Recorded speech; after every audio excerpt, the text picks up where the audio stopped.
पाप मोचनी एकादशी की व्रत कथा का हम लोग श्रवण करेंगे। युधिष्ठिर ने पूछा कि हे श्री कृष्ण, फाल्गुन मास के शुक्ल पक्ष की आमलकी एकादशी के बारे में मैंने सुना। अब कृपा करके यह बताइए कि चैत्र मास के कृष्ण पक्ष में कौन सी एकादशी होती है। श्री कृष्ण ने कहा कि हे राजेंद्र, सुनिए, मैं आपको यह पाप नाशिनी कथा सुनाता हूं जिसे महर्षि लोमश ने चक्रवर्ती राजा मानधाता के पूछने पर सुनाया था। मानधाता ने पूछा कि हे भगवान, लोकोपकार की इच्छा से मैं यह जानना चाहता हूं कि चैत्र मास के प्रथम यानी कृष्ण पक्ष में कौन सी एकादशी होती है, उसकी विधि क्या है और उसका क्या फल है, कृपा करके बताइए। लोमश ऋषि ने कहा कि हे राजन, चैत्र मास के कृष्ण पक्ष की एकादशी का नाम पाप मोचनी है। यह पिशाचत्व यानी प्रेत योनि का विनाश करने वाली कही गई है। हे नृप, मनोकामना पूर्ण करने वाली, सिद्धियां देने वाली, पापों का नाश करने वाली और धर्म की वृद्धि करने वाली इस विचित्र और शुभ कथा को सुनो।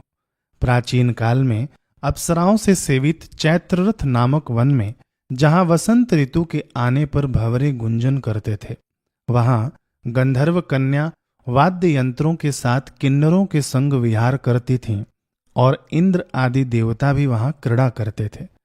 उस चैत्ररथ वन के समान सुखद अन्य कोई स्थान न था। उस वन में अनेक ऋषि मुनि कठिन तपस्या करते थे। उन्हीं मुनियों में मेधावी नामक एक युवा ब्रह्मचारी ऋषि थे। उन्हें मोहित करने के लिए एक अप्सरा ने प्रयास आरंभ किया।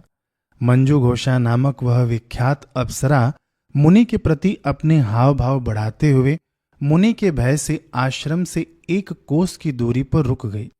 वह मधुर स्वर में वीणा बजाते हुए गाने लगी।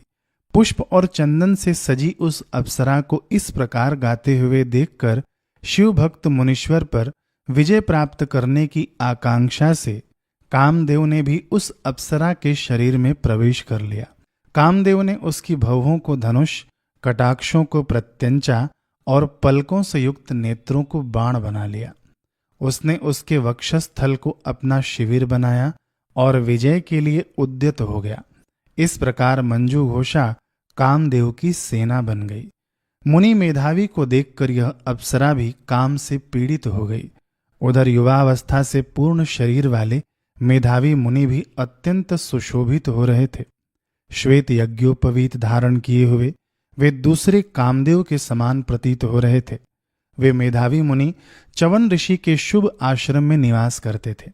मंजू घोषा उन श्रेष्ठ मुनि को वहां स्थित देखकर काम के वशीभूत हो गई और धीरे धीरे गाने लगी।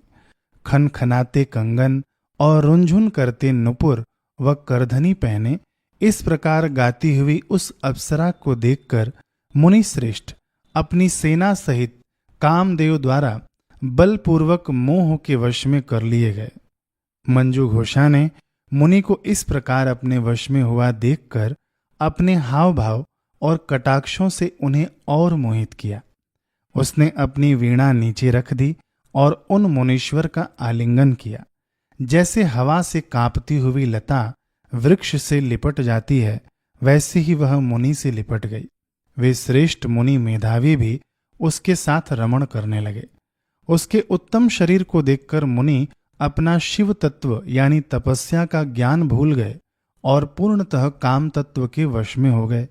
कामातुर होकर रमण करते हुए उन्हें रात और दिन का कुछ भी भान न रहा। मुनि के आचरण का लोप हुए इस प्रकार बहुत वर्ष बीत गए। बहुत समय बाद मंजू घोषा ने देवलोक जाने का विचार किया। उसने रमण करते हुए श्रेष्ठ मुनि से कहा कि हे ब्राह्मण, मुझे अपने लोक जाने की आज्ञा दीजिए। मेधावी मुनि ने कहा कि हे सुमुखी, तुम तो आज शाम को ही आई हो। जब तक प्रातः काल की संध्या न हो जाए तब तक मेरे पास ही रुको।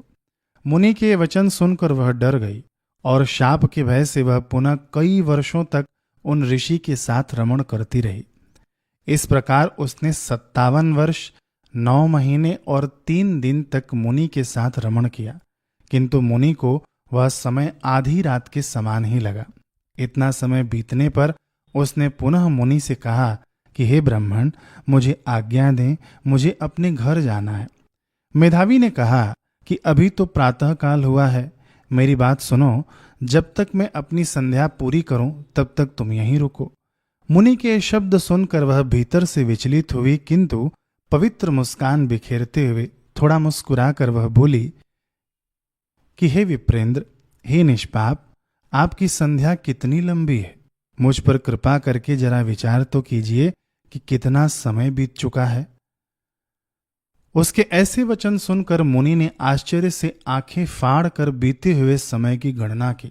जब उन्हें पता चला कि उसके साथ 57 वर्ष बीत चुके हैं तो वे क्रोध से अग्नि की ज्वाला के समान धधक उठे। अत्यंत क्रोधित मुनि के नेत्रों से अंगारे बरसने लगे। अपनी तपस्या का नाश करने वाली उस अप्सरा को काल के रूप में देखकर और अपनी कष्टार्जित तपस्या को नष्ट हुआ जानकर कांपते हुए होठों और व्याकुल इंद्रियों के साथ मुनि ने कहा कि तू पिशाचनी हो जा। हे पापिनी, हे दुराचारिणी, हे पाप को प्रिय मानने वाली कुलटा, तुझे धिक्कार है। मुनि के शाप से जली हुई वह सुंदर भौंवों वाली अप्सरा विनम्रता से झुक गई और मुनि की कृपा चाहने लगी। उसने कहा कि हे विप्रेंद्र, मुझ पर प्रसन्न होइए और शाप से मुक्त होने का उपाय बताइए। सज्जनों के साथ तो 7 कदम चलने या 7 शब्द बोलने से ही मित्रता हो जाती है। हे ब्राह्मण, मैंने तो आपके साथ कई वर्ष बिताए हैं, इसलिए हे स्वामी, मुझ पर कृपा करें। मुनि ने कहा कि हे भद्रे, शाप से उद्धार करने वाले मेरे वचन सुनो। हे पापिनी, तूने मेरी महान तपस्या नष्ट कर दी है। मैं क्या करूं? चैत्र मास के कृष्ण पक्ष की पाप मोचनी नामक शुभ एकादशी सभी पापों का नाश करने वाली है।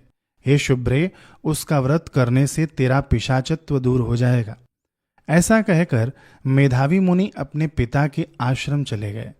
उन्हें आया हुआ देखकर च्यवन ऋषि ने पूछा कि पुत्र, तुमने यह क्या किया?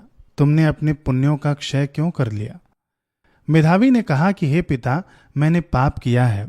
मैंने अप्सरा के साथ रमण किया। हे तात, मुझे कोई ऐसा प्रायश्चित बताइए जिससे मेरे पाप नष्ट हो जाएं।